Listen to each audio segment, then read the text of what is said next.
From We Are Spectacular, this is a Spectacular Marketing Podcast. A podcast about everything brand, marketing, digital and social for the food and drink industry and beyond. So I've just came into the studio this morning from Pret a Manger on Tottenham Court Road. And sometimes it's not the brand or the products or the employees that make your day, but actually other customers. So standing in the queue, it was quite a long wait. It was very busy this morning.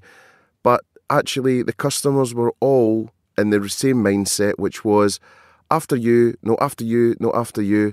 And it made you pay that forward. And it made you be in that mindset where you wanted to help someone else and make that day a little bit better. In today's podcast, we're going to talk about that. And we're going to talk about self-worth, mindfulness, being emotionally connected to your employees, but also being emotionally connected to your customers. We're going to speak to Sophie Thomas, who is the founder of BornGloryUs, a brand strategist, and also fresh off the stage from TEDx Guildford, where she gave an amazing speech around self-worth, brand lateralism, and also some future gazing around how you can prepare your brand for the future and be the most emotionally connected brand with your customers in your marketplace. So it gives me great pleasure to welcome an amazingly colourful and inspirational person into the Spectacular Marketing Podcast today. We have Sophie Thomas, who is the founder of BornGloryUs, or BornGloryUs, which I'm enjoying the phonetics of. It's a nice wordplay.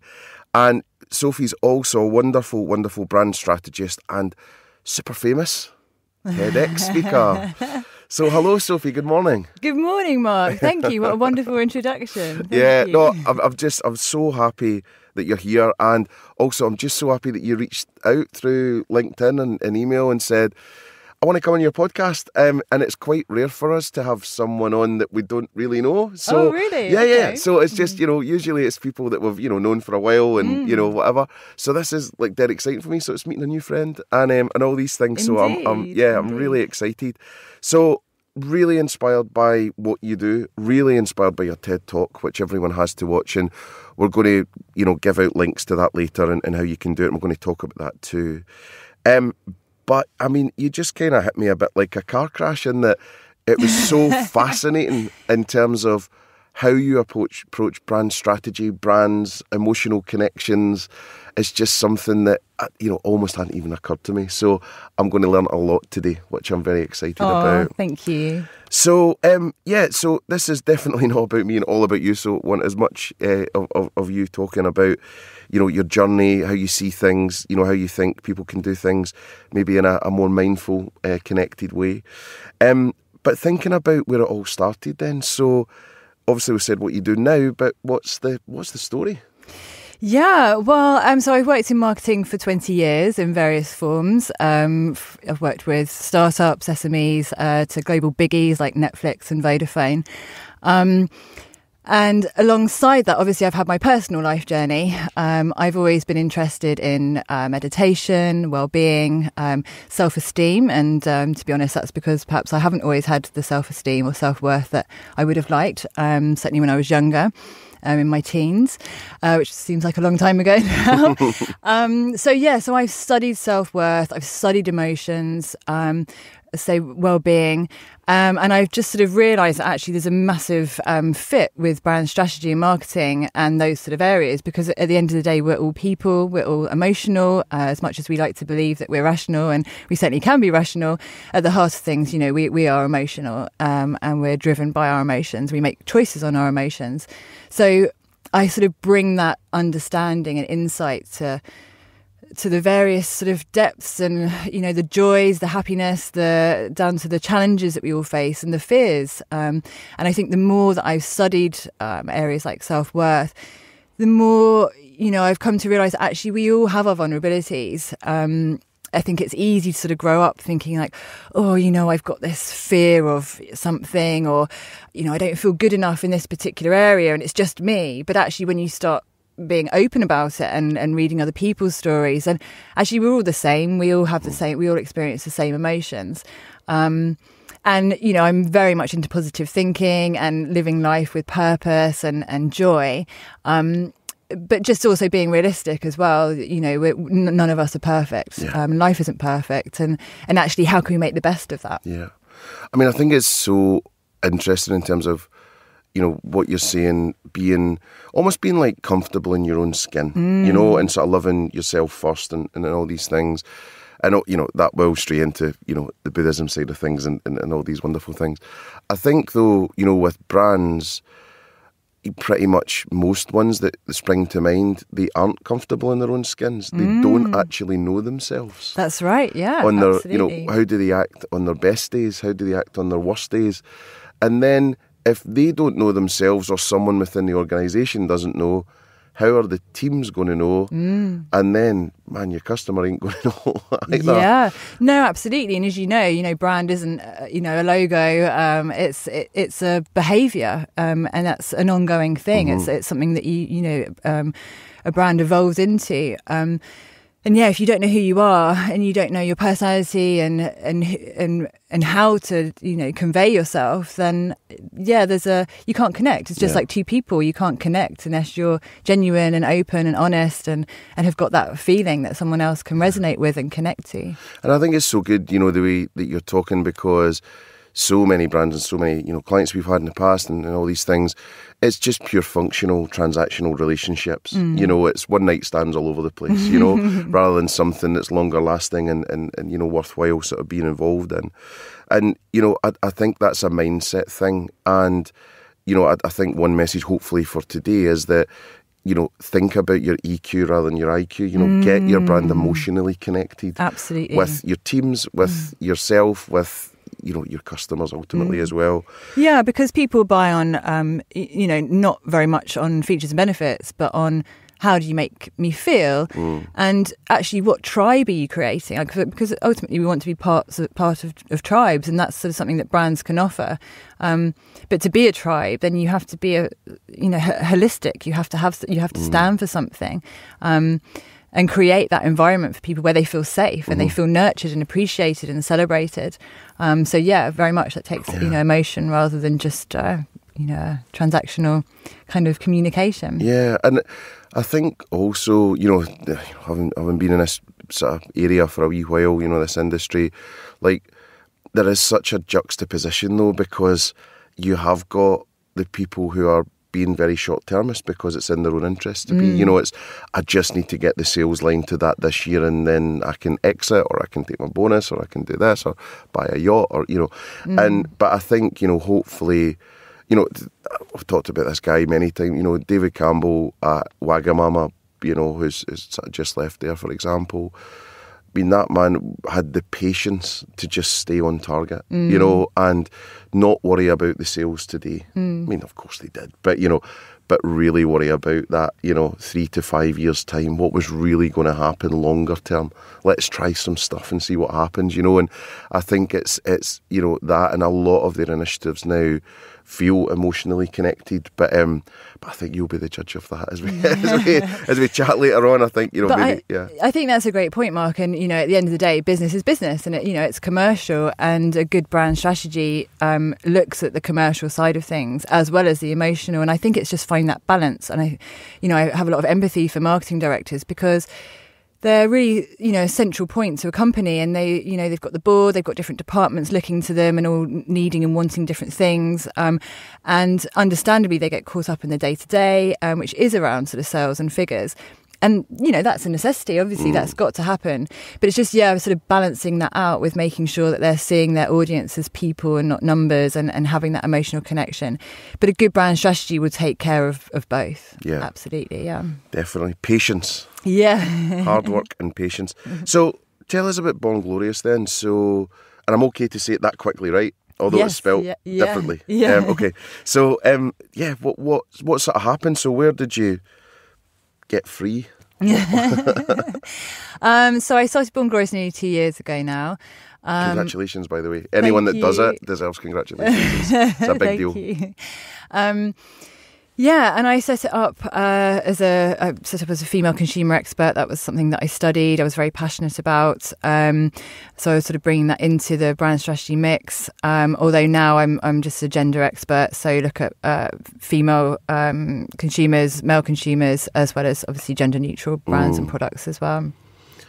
So just digging deeper into that gender expert thing, because a cynic might say, well, that's every marketer, isn't it? Because that's everyone. So what's the sort of distinctive difference about how you're approaching that then? Again, it probably comes back to the emotional side, really, and understanding the pressures that we all have. So, for example, it might be looking at new mums and how social media affects them. So, again, it's sort of looking at how you can be passionate and inspirational, but without the sort of, creating this sort of image where they have to be perfect, because I've been a mum and, I did not look perfect. I still am. You don't get to retire. Yeah, I haven't lost him. He's still around. He's in a car park somewhere. Yeah. And so, being a new mum, for example, it was 5 years ago now, but, sort of feeling like, I think before I was a mum, I just thought, when I'm a mum, my life's just going to look all sort of sparkly and beautiful. I'm just going to swan around this lovely, loving place. And actually, it was really hard work and very emotional and, difficult and tiring, and as well as all the brilliant stuff. Yeah. So, it's just sort of looking at different aspects, and obviously with different products and different brands, it's looking at very different things. I mentioned to you earlier on, I'm just writing a piece at the moment about single parents and the pressures that they're under. And so for me, gender obviously is a big topic at the moment. I've got a different angle to it. So obviously I believe in equality and opportunities for everybody.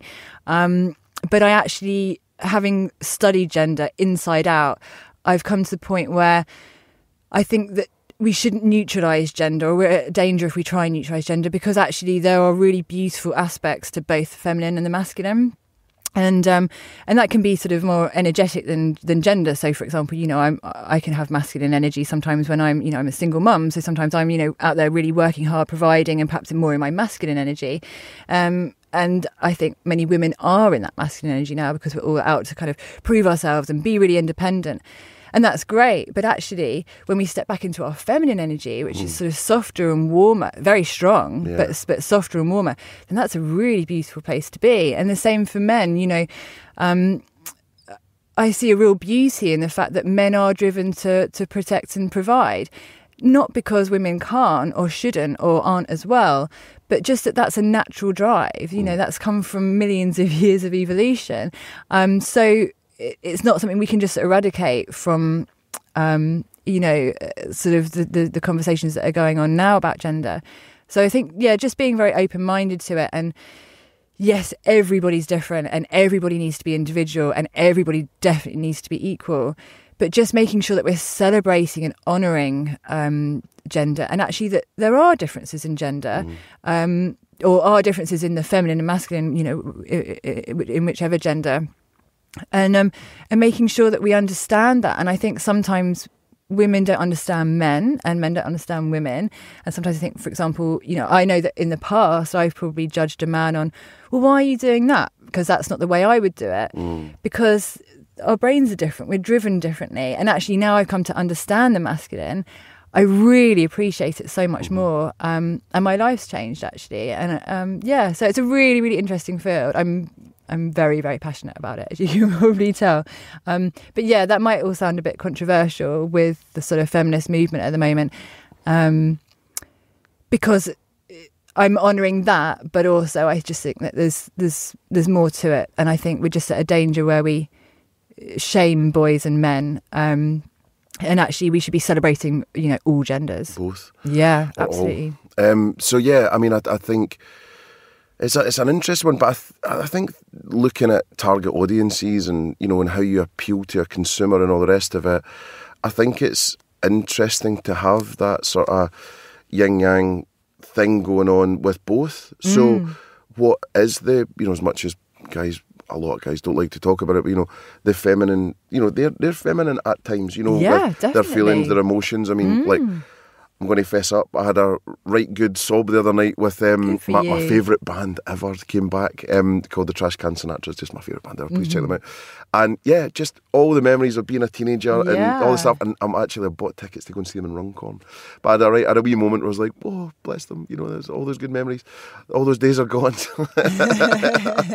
But you know, and I think that's fine. And then so are there times when, you know, men might be feeling more feminine, and then how could you reach out to that and you know, sort of communicate to them in that way? Absolutely. And the other way as well. Absolutely. So, but I think it's interesting because it's a fresh perspective that I hadn't really thought about, considered or heard, you know, and I think, you know, I think the pendulum will swing for a while in both ways. But I think it's good that there's a conversation about it and it's going to continually evolve. But you mentioned proving yourself before. I don't think you should have to prove yourself at all, you know, and no matter what, you know, where you've came from or who you are or whatever. But then me coming from a wee place in Glasgow and not being the public school, and, you know, I've got another way to prove myself, to think, you know, one day someone's going to tap you on the shoulder and go, right, mate, you know, it's all over, you know, or you're going back to work on a farm or whatever it is, you know. So, I think, as you say, everyone's got their own thing going on, you know, their own hang-ups and all these things. So I think that's, you know, I think that's good, and the more people get that out and you can connect with that, then the better. So you started BornGloryUs then, and then so that was 2 years ago. And where are you sort of hanging out? Where's the office and all that stuff? What's the area? What's the environment? Yeah, so I'm based in Farnham, near Guildford in Surrey. And I'm very lucky. I've got a studio at home. Oh, yeah, that's the dream. Yeah, it is. So sometimes working in clients' offices, sometimes working from home. It's my business, so sometimes I work funny hours. Yeah. Well, that's the thing, you know, in any word to the wise, I suppose, of anyone that's thinking of becoming a consultant, like, yeah, I'll take my kid to school every day, then I'll go a bike ride, and then I'll do... you know, if you want to make a go of this, you know, unless it's a lifestyle business and you're privileged and stuff, sorry, mate. You know? Well, I do actually manage a run most days. I'm good pretty for lucky, you. yeah. But actually, I find that sometimes that's when some of my best ideas come Definitely. along, because I'm out in nature, Isolation. I'm exercising, and I'm gone for like 25 minutes. Yeah, and actually, I call them run, walk, runs, because, to be honest, running consistently, I'm probably not quite that fit. Although now I started doing run, dance, runs. So I'll run for a while. Good. Yeah, I've got my headphones on, I'm out in the forest. Luckily, no one else is around, otherwise they'd think I was mad. But yeah, so I run, and then I sort of like have a little dance when I'm recovering a bit, and then I carry on running again. Brilliant. And people having a, like, tooting their horns or going, what? Well, I'm like deep in the forest. So right, okay. So it's probably only like a couple of deer that get to see me, maybe a couple of squirrels. But yeah, I am really lucky. But then, you know, as you say, it is hard work, and I do work, you know, very long days sometimes and weekends sometimes. So there's a 9 to 5 issue as well. You know, I think there's a lot of people wedded to that 9 to 5 thing, and some mornings you're just not having it, you know, but then you work till 11, 12 at night, and it feels better because the emails aren't coming through and all the rest of it. But just on your point about the run, dance, run thing, it was the Brighton Fringe just now, and there was a guy called, it was a Guru Disco, and then it was a silent disco walking tour.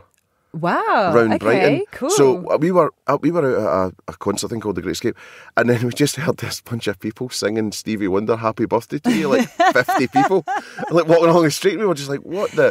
And we were like, well, it's Brighton, but you're just like, what? This is great. This is like the best thing. So yeah, you need to check that guy out. Yeah, to go on one of those. Yeah, I want to do that. And then just to your point about being a mum and stuff as well, you know, just so marketing wise, a couple of things that sprang to mind. And one of them was about those sort of time issues and when to connect with someone with the right time and the right message. So when the little one was born, our one, I used to, not often enough, but say, right, I'm going to get up and I'll do the feed and all that. Selfishly, because the NBA basketball finals were on, so I could catch that, as well as, you know, and have an excuse for watching it. But I was having a wee sneaky look through Twitter usually, and, you know, trying to do that one-handed thing and everything so I could scroll. And anyway, Mothercare at the time was like the only British brand that was on, and it was clever. And they apparently, so I believe, they figured out it was something like 1:23 a.m. was the ultimate time to put out there's a pram sale, or get your covers, or whatever it is, get your summer hats, or whatever. And then you go back to bed going, hey, there's a sale on it, mother. So it was quite fun from that point of view. You just thought, wow, that's amazing, but also, connecting with those micro communities as well, and not just having that, we're going to put out a post about our coffee and it's just one size fits all, and marketers putting the work in to go, right, who makes up our tribe, as you say, our community? It's some mums, it's some gym bunnies, it's and if you go through the whole thing, it's like, well, actually you could be smarter in segmenting those down, to actually resonate with the right people. Well, demographics is a really interesting area, isn't it? Because I think often when I work with clients, they'll look at the sort of standard demographics of age, location, which supermarket they shop in, etc. But I'm really into getting to the emotional needs of the customer. So I when I usually start working with a new client, I'll create a bespoke questionnaire that will sort of come out from the CEO or marketing director, one of their senior people, to their own customers, and via an email, and it will ask really, really personal, emotional questions. And often when I do this, the client sort of says, "Are you sure we should be asking things like this? I mean, this is What would they ask, for example? Yeah, so it might ask, what's your greatest challenge? What's your biggest hope in life? If you had a life guide, how would they help you? And so on. So often the sort of client will sort of feel like, oh gosh, is this going too far?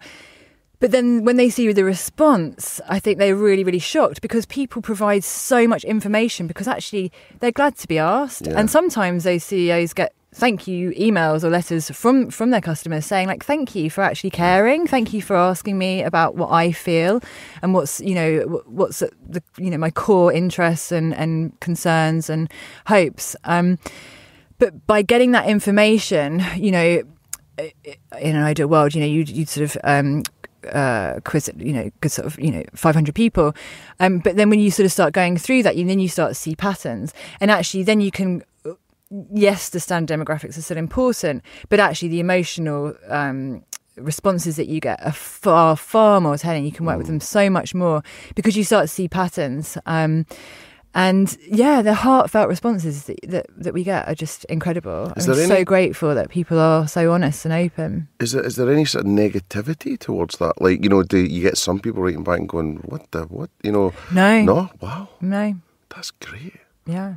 And do you do it just in a handwritten email format, if that makes sense, like a normal email, or is it designed up? Or it varies, to be honest, but usually it's just a simple email with a paragraph or two with a link to go through to a survey site, survey platform. It's sort of quite simple, but just open. I usually write that email for the CEO, and it would, basically sort of say, we're looking at developing our brand. We want to know what you care about. And it's just open and honest and truthful. Really and people respond really, really well to that. Yeah, I think that's just so smart. So then I watched your TED Talk, which is wonderful, by the way. Thank you. And we'll come on to that in a wee sec. But one of the lines that you gave, which I thought was brilliant, and I wish I'd thought of it, was that you prepare brands for the future, which I think is an amazing line. So, yeah, as well as this as a starting point, this connection, what's the sort of process roughly to prepare a brand for the future? How do you go about that? Yeah, great question. Thank you. So, in terms of talking about the future, I think it's really easy when you're client side to get caught up in the day-to-day. That's totally understandable. And to sort of forget about long term, or to fear it, or to not quite understand it, because, as we say, perhaps the company doesn't understand themselves and their audience well enough. So preparing yourself for the future is, let's say, it's having that understanding really, and that insight, and a desire and a dream. So you are, you're wanting to get somewhere. You're wanting to be something, and that takes courage and boldness.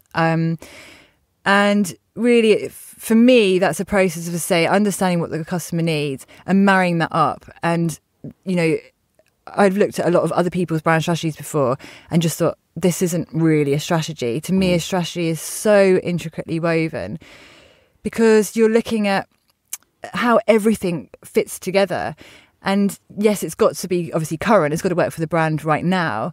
But it's also, you've also got to understand what's coming up in the future, and, understanding trends as well. So, for example, the wellbeing movement, and the fact that people are now talking more about their feelings. So, things like Brené Brown's TED Talk on vulnerability, and just generally, people are much more open than they were, 5 years ago, 50 years ago.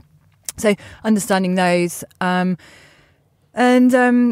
also, obviously, companies have got are having to really have better values now. So whether that's environmental, sort of social impact, I think certainly bigger brands who can afford to, as well as small brands and a lot of startups, are really clear that they want to have good values. So it's understanding really how to sort of marry up the whole lot, so that they've got a really amazing personality that people can connect with, a purpose. Brand purpose is so important now, and how they then communicate that through all their different channels. Yeah. I mean, I think there's a couple of great things in there as well where, I mean, if anyone listening is in this situation, then, I would champion this 100%. The issue we've got, I think, in sort of real life as we go into customers and clients, and they it's almost like lipstick on a pig, right? That's like, we need a brand strategy, and you go, right, do you know what? You need to get the best ingredients, you need to change how you serve things, you need to get better locations, you need to give back, you need to, and they're like, yeah. Anyway, can we just want a new logo, and you're like, oh my God. Or they won't change it. How can we be relevant again? I'll tell you how. Knock it down and start again with this new strategy in mind. Oh, we can't do it. That's far too expensive. And it's like, okay. And your heart just sinks and dies a bit, So I think, to your point, like, when you connect with a client who really, really, really means it, and they really want to do it, you're just like, yes, definitely. And because every meeting we have, there's no sacred cows, okay?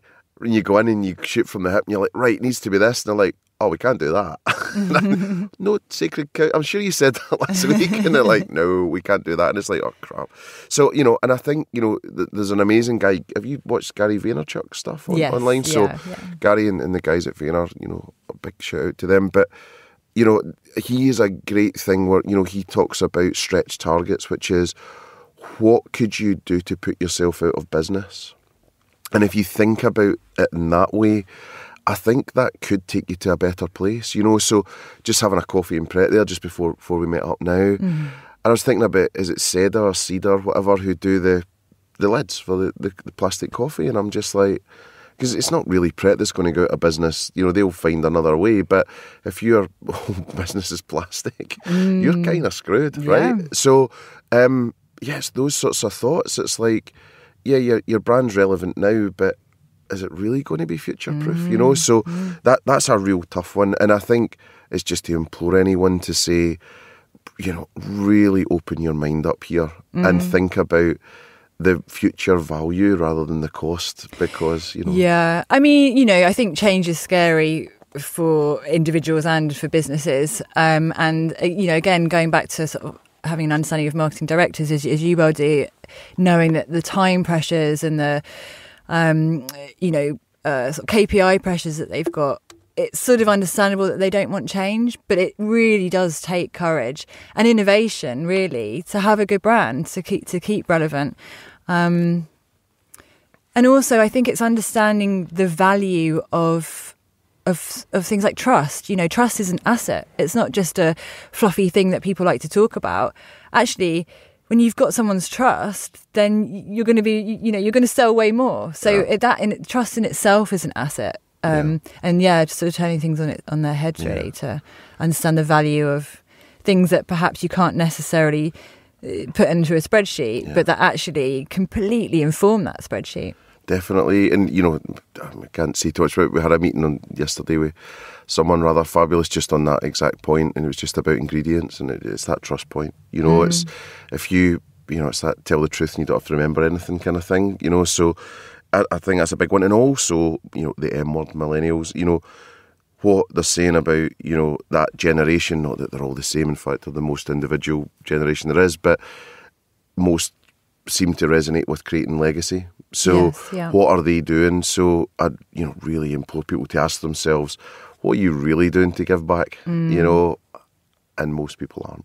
Yeah, I mean, I think it's easy for a company just to say, oh, we give 10% of our profits to, or, we're cutting down on plastic, and all those things are great, but it's not enough to really have a substantial brand. That's just a nice to do. But actually, I would say that a brand should be doing everything, looking at all of their values and ethics.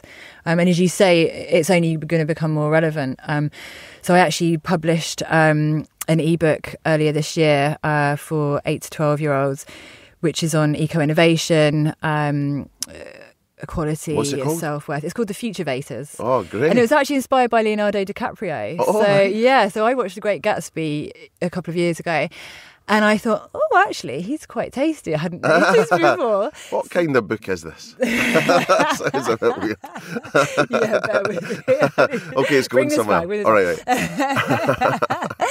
And then I started researching him. And I found out about the Leonardo DiCaprio Foundation, which is his sort of charitable, it's around ecology. And he's very, very passionate about it. And I heard he was a UN peacekeeper for a while. And then when he won his Oscar, he had a line he was talking about humanity and ecology for our children and our children's children. And just in that moment, I had this whole idea for an adventure story for children, because I thought, well, yeah, there are children's books on ecology, but actually they're all really boring. So there's nothing out there that's like a proper epic, adventure. So I created one. And then when I wrote it and then I took it in, I actually took it into the school that I used to go to first to get some feedback. And I was just so grateful and proud of these children, because luckily they loved the book, which was great for me, but they're so passionate about ecology and they just know so much more about it than we did when we were at school. So I think it's not, I think for us that it's sort of an extra thing, whereas for youngsters now it's everything. Looking after the planet, looking after each other, being kind. It's well, about the Radio 2 500 Words initiative. You seen this? I haven't actually, no. So Chris Evans sort of champions it, and he encourages children from whatever ages. I think there's categories like the old Blue Peter days kind of idea, and they send in 500 words, which is a story, and they get hundreds of thousands of entries. It's a huge thing, and there's winners and all that. What do you think? This is a test now. What do you think was the number one word that was sort of in every story? When he put all the words together, there was one word that appeared more than most. Oh, I think I do know what you're talking about. Actually, is it where they have the celebrities that give the prizes? Yes. For each category? Yeah. Okay. Yeah. Oh, begins with a P. Oh, I was gonna planet. Plastic. Okay. Plastic was the number one word, which I couldn't. But of all the words, you're just going, wow, it must be so much. And big credit to teachers and parents and all these things as well, because they must be talking about, big up to Blue Planet as well. I'm sure that really helped too. But yeah, plastic. That was the number one word from the generation that's coming through. Amazing. So it's just really, it was amazing. Really superb. Yeah, so as you say, I mean, we, companies can't really get away anymore with not doing, not doing the right thing. No. Yeah. No, they're going to get found out. So, Ted knocked your front door. What happened? Oh my goodness! This is exciting. I've never done it. Never done it. You'd be great. I've done is this kind of whole Inception type thing where I did a speech for the TED speakers who had spoke on the day. Oh, okay. At a dinner thing. Cool. But I haven't actually graced the letters, the big letters. It's exciting. Yeah. So how did it all come about? It was actually through a contact. And I'd originally asked to speak about women, and this was before I kind of did my sort of slight switch on introducing the male aspect to the agency. And then I didn't hear back for ages, so I sort of thought, oh, well, perhaps that's not happening now. And then 3 weeks before, I got an email saying, are you doing this? I haven't heard back from you. And I just hadn't got, I hadn't received their email before. I bet you've So I was never like, yes, replied so fast to an email. yes, I'm doing this. So yeah, then I spent the next 3 weeks really soul searching, to be honest. God. Yeah, because obviously you want to say something positive. You want to have some impact, and you want to speak from the heart. And I think you did that brilliantly. I did. But you don't get much sleep before. I palmed my son off the night before, thinking, oh yeah, I don't want to be woken up by him. My parents can have him for the night, so I can get a good night's sleep. But of course, I didn't sleep at all. Worth it. Yeah, but it's tested the old memory. I mean, mine's only 7 minutes, so it's a short one. But even still, that's a test of my memory at this What age. are the rules? What's the deal? Well, in terms of time, it usually goes up to about 18 minutes. Slides? You can use slides. I chose not to. Yeah, I was really impressed with that. I was like, yeah, because I'd always just presumed that you'd have like an earpiece with, pre-record. You'd just be following your, I don't know the technical word for it. What you thought you could? Yeah, I thought that's probably what people did. Would that not be more distracting? I don't know. Yeah, but no. So I learnt it, and then of course you're on the stage, and suddenly you're speaking. How many people? It's only 100 in the room, That's so but you're kind of not really thinking about that. You're thinking about the fact that lots of people hopefully are going to see it later. Yeah, but yeah, I mean, it was really surreal. I just sort of at one point I just noticed myself thinking, I'm doing it, I'm talking, and it's just happening. And I thought, like, don't keep thinking, just keep flowing. So yeah, it was brilliant. Though. Like you literally, there was no gap, there was no nothing, right? You were just like flawless. It was brilliant. Thank you. Yeah. Have you done a lot of that before? I have done some videos before. So going back to the self-worth piece, I studied self-worth for years. I published different pieces in it, and I created some guided meditations and also some videos on different aspects of self-worth and thinking positively and things like that. So yeah, I've done bits of that sort of stuff before and really enjoy it, actually. No, it was calm. I mean, so in terms of the speech itself, do you want to kind of run people through the highlights of sure. what you talked about? I guess the sort of key points from it were that humanity and business aren't separate. So again, sort of going back to our earlier conversation, really, in terms of business used to be very much about the sort of commercials, and actually now it's looking at the fact that we're all the same people. We're the same people behind the business and outside of it, and we've all got a responsibility to create the best world possible. I also talked about the power of uplifting. So obviously, as an individual, if you uplift another person, whether that's a stranger on the street or a friend or whoever, then that's extremely powerful. You change someone's day and perhaps someone's world from doing that. And also, actually, you receive the benefit too from being an uplifter. I really believe in humanity's capacity for greatness. So I already think humans are amazing. But I also think that, there's more potential there. So we should do everything we can to kind of raise ourselves up. Also talked about lateral brand stance. So that's a term I coined, and I will put it in Wikipedia TM. one of these days. TM. Yeah, TM. So lateral brand stance is, well... It's like the buffalo stance. No? So most brands, as you know, talk about themselves. Yeah. So, let's say, for example, you follow a brand on Facebook, then most of their content, if not all of it, will be pictures of their products, of their team, of what they're doing, of what, about them, basically. It's boring, isn't it? It's really boring, and it's a waste of airtime, and it's not very effective because there's no real engagement there, certainly not in the long term. So one of the biggest things I do through my brand strategy work is give a company a lateral brand stance. So that's basically a content direction that's lateral. So obviously it fits with the business and the product, but that isn't the product. And it fits with, most importantly, their audience's journey. So we're all on a journey, and actually we're all kind of selfish in the best way possible, in terms of we have to think about our own life and, getting where we need to go and achieving what we want to achieve. And actually, when someone can speak to that journey, then they're going to want you in their lives. So, for example, I've got I've got lots of amazing friends, but 2 in particular who really understand me, see the best in me, believe in me, are extremely kind to me. And, and obviously I hope that I give that back to them. But I want them in my life because they're positive influence and aspects of my life. Radiators and drains, right?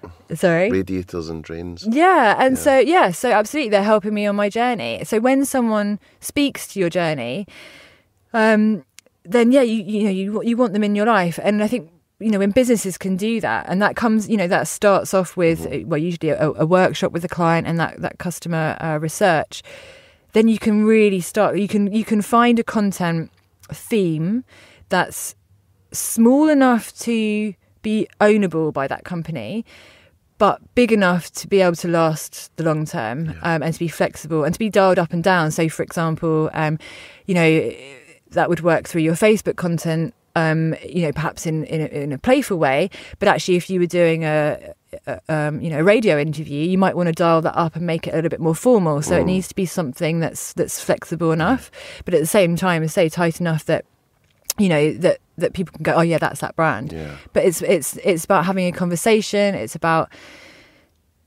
about talking about something else other than yourself, really. Yeah. I think that's really good. I mean, way back when I was at Yo Sushi, we had it was quite a blunt instrument, right? It was the start of social, and we were one of the first to really go for it. We really got into it. And I worked with this amazing brand called Punctilio, this agency, who don't exist anymore. And we came up with this rule of thirds. And it's exactly what you're saying, but it's like a step further, which is quite interesting, or very interesting. So it was a third about your brand, a third about your product, because you do need to shift gear. Oh, yeah, absolutely. But then a third about something else. And this is now, I'm sort of putting two together. So at that point, it was a selfish insight again, right? So it was, I don't know, if you're doing it for gym box, it would be about, getting ripped or health or well-being or something. For you, it was Tokyo randomness, which there's plenty of, by the way.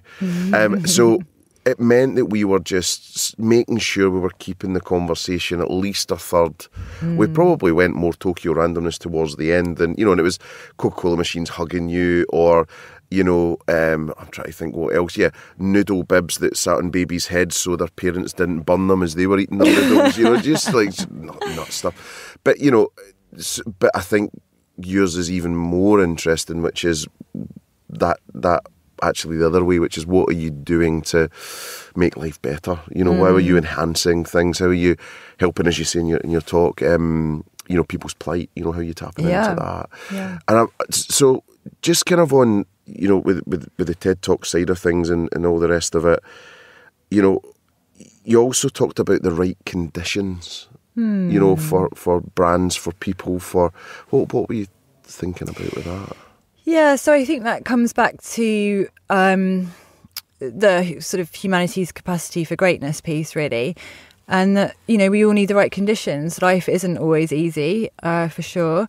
But, when we start providing good conditions, that might be a kind word, that might be education, that might be, food for someone who doesn't have food.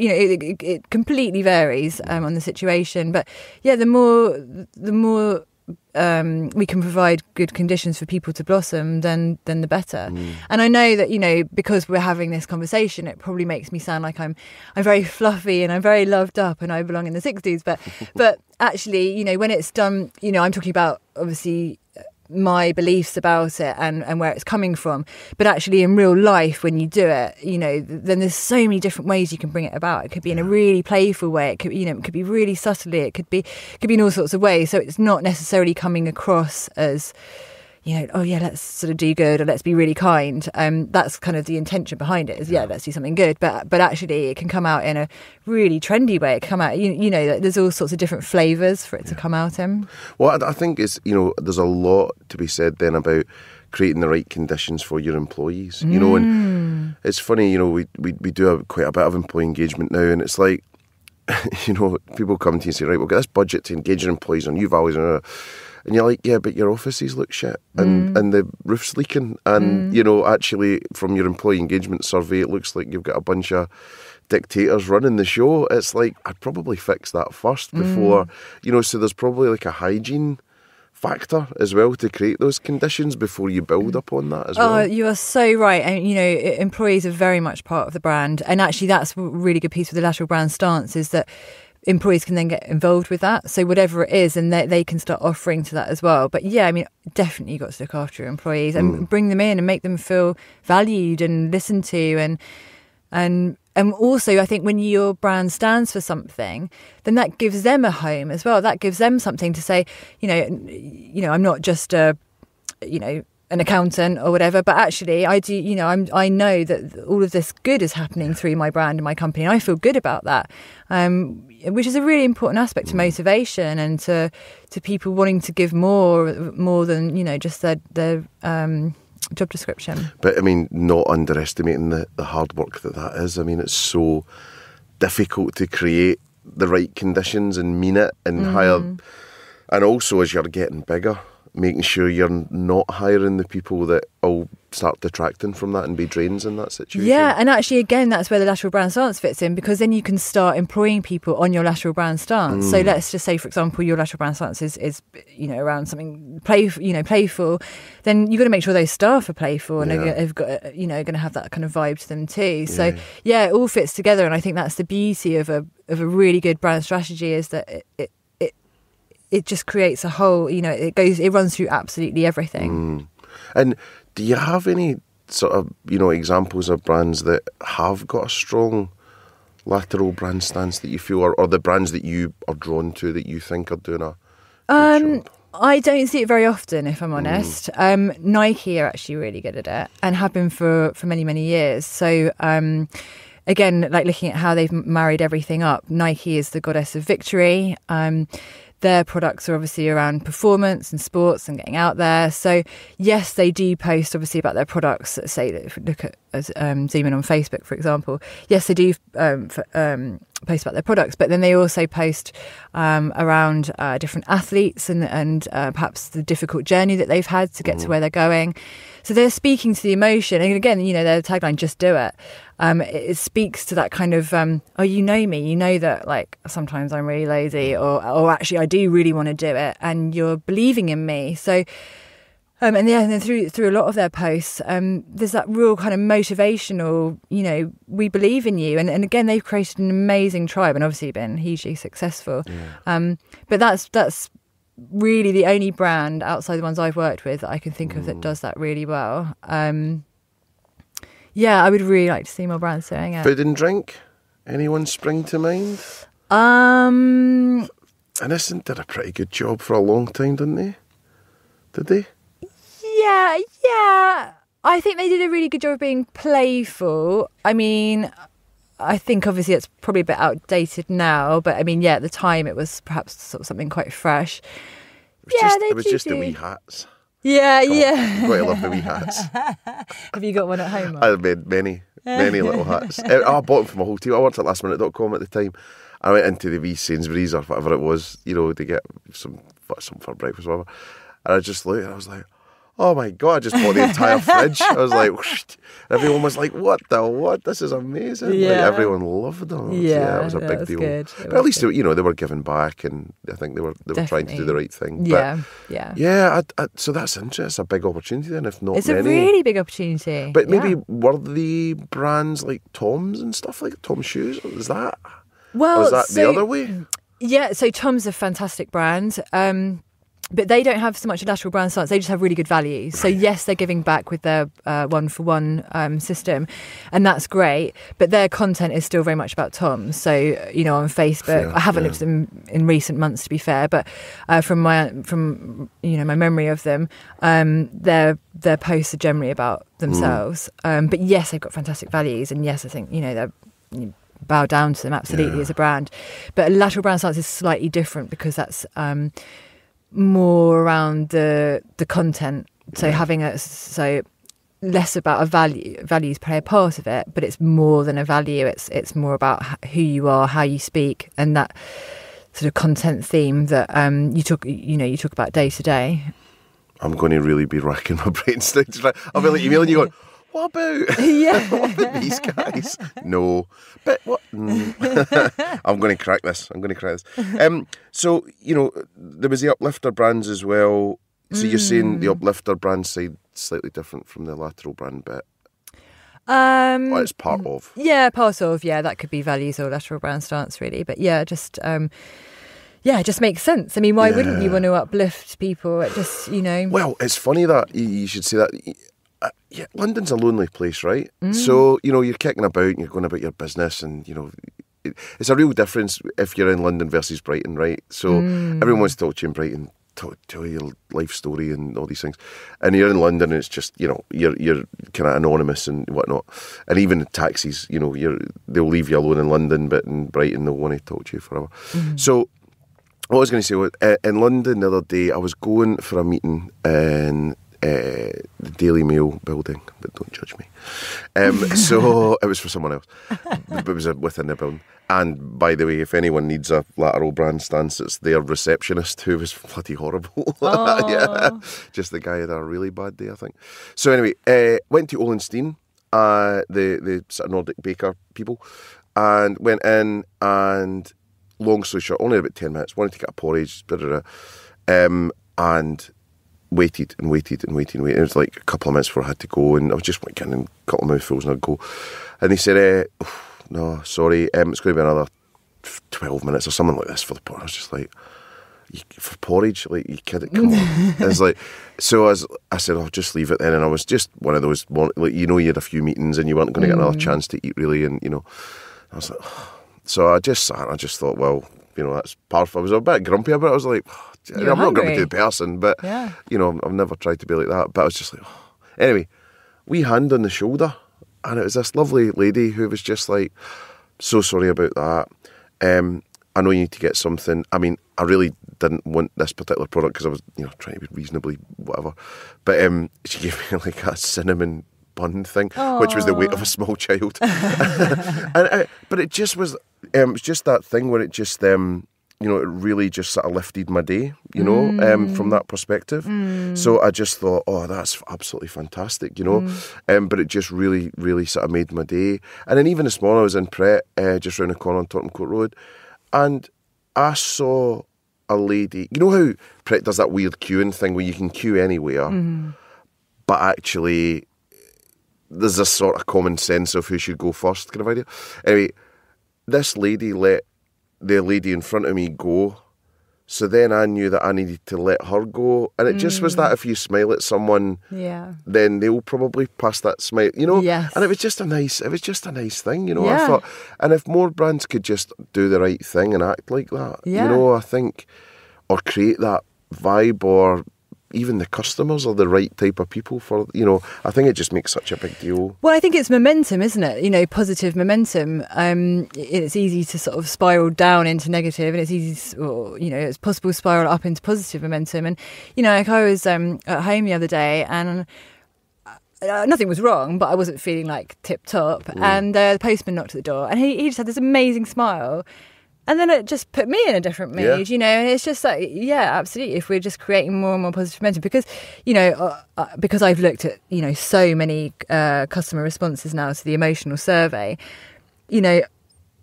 it's very nuanced, but, if I had to sort of say one thing, then obviously it's that people want to be happy. We all want to be happy. Yeah. So, create more happiness and give more, and that passes on. It's contagious. Awesome. And I think, what you said in your TEDx speech as well was about, people buy things to feel better. And that's, we need to get out of that thing because, just a few years back, I used to go to like a sort of Buddhist class, right? And it was a meditation sort of class up in Milton Keynes, of all places. And the city of dreams, as I like to call it. But it was fab. And they talked about that, like one of the first things that they said. And they were like, you're probably just buying stuff to feel better. And they had lots of, stories and parable type things to draw the analogies and metaphors and whatever. But you were just, and when you realise that, because I'll just have that bit of food, I'll buy myself that guitar, I'll go to that concert, I'll buy those shoes, I ain't going to fix the problem, and your bank balance is screwed as well. So it's not ideal. So then, last couple of things, well, because, I know you need to head off in a wee bit, but I was thinking about targeting stuff. So any sort of thoughts or advice on how to target, men, women in either state, also, people who are, sort of non-gender specific or, wouldn't see themselves as men and women. And then M word, the millennials. Any thoughts? Ooh. It's a big question. It's a really big question. I just think it depends, really. I think that's the point of everything that we do, is that it just takes that deep insight into and understanding and looking into the brand, the product, the audience, the audience's needs, their journeys, their wants. And it's, yes, of course, there are themes like, everyone wants to be happy, but there are nuances within that. And just understanding sort of perhaps what we tend to think of as secondary emotions, like the aspect of relief or... I haven't kind of got a specific roadmap. I've just got so much knowledge from over the years, which I then obviously bring to a new client and sort of marrying it all up. But I can't think of that's fine. one key, I'm afraid. Well, what was on my mind, and it was actually from Gabby's notes, so thanks Gabby for sorting out, but was just the cliched stuff like the Bic pen that was for women or whatever. I see. And all these things. And we get briefs all the time, which is we are a beer brand, and traditionally we're for men. We want to attract more women, or we're opening a bar that wants to attract more women, or we're going to sell Prosecco, and it doesn't work like that. So it was like, how, because I think, Gabby brought this up as well, which was something like 91% of women say that brands don't understand them. That's right, yeah. So in that case then, what could brands do to, understand? Yeah, no, I see where you're going. Needs. Yeah, I mean, I think historically brands sort of said, this is for women, let's make it pink. Or, you had the sort of Johnny Walker doing the Jane Walker piece recently. What do you think of that? I think that it's a good example of how brands need to do things really genuinely and back things up. So I think with a lot of big companies now, perhaps they're working with big agencies, and they do campaigns that say the right kind of things, say what's kind of current and trendy, but there's nothing to back it up behind that. Yeah. And actually it just feels really false. Forced. And I think, some people can kind of read through it and see through it. So I think probably the key is to make it genuine and to back up whatever you're saying with as you say, how your employees, how does everything work, not just with this is the product, label. it's pink. Yeah, absolutely. It's such a big question. But, I feel like I've got... in what world, I mean, it just staggers me, in what world could someone be sitting and going, we'll make that product pink, therefore it'll work for... I mean, I don't know, I just shake my head. You're just like, you're disappointed in the human race when the things like that happen. You're not even just marketers. You're like, how many people signed that off? You're just like, come on. Jeez. And that's why gender is so fascinating to me, because it's not black and white. It's not, you can't just say, that it's a feminine product, therefore let's make it pink, flowery, and sweet, and the same, or vice versa for the masculine. It's a balancing of understanding and honouring the differences between the feminine and masculine, because I really do believe there are a lot of differences, but at the same time understanding that just because there are differences, or just because someone's male or female or tends to be more in their feminine or more in their masculine, doesn't mean to say that they like pink things, but it's understanding the kind of thought process behind that, the emotions behind that. but yeah, it's quite contradictory. But I've got a really clear understanding of it. It's just really hard to put into words because it's so big. No, and I think someone that's got it right, and it is pink, by the way, but it's kind of the other way. I don't think they've done it for feminine purposes. I think they've done it to be more on trend. Is Grind, the coffee bars. Okay. So they've been a bit of a game changer in that great coffee and all that stuff, but they've got espresso bar. They turn it into espresso bar at night, sort of thing. But oh man, their cups are millennial pink, which is the actual proper colour. And then they've got almost like androgynous two lips kissing, so you don't know if it's two guys, two women, two mixed, whatever. It doesn't matter. But it's about love. Love's on and you're just going, they've just nailed it. And actually, it's not to be girly and feminine or any of these things, but actually I think men, are fine walking about with the pink cup. Whereas some men might not be, but they've known what their customers are like, and and I wouldn't have any problem. It looks lovely, I just thought hats off to them, for going down that route. And now they're much copied already. People are trying to do what they're doing, but it's iconic. It's so beautiful. What they've done. Definitely, yeah.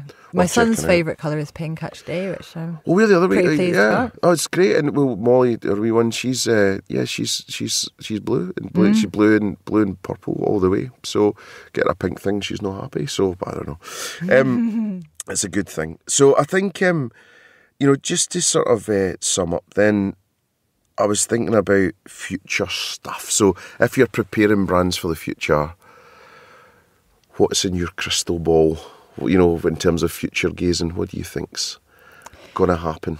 I think a really important question for companies to ask themselves is not just how can I make the most profit, but how can I make the most profit and and do all the great stuff that we've been talking about, and serve the world in a high way. And I think companies probably previously have felt that they're serving by, this is a product. So, let's say it's a treatment for cold and flu, for example.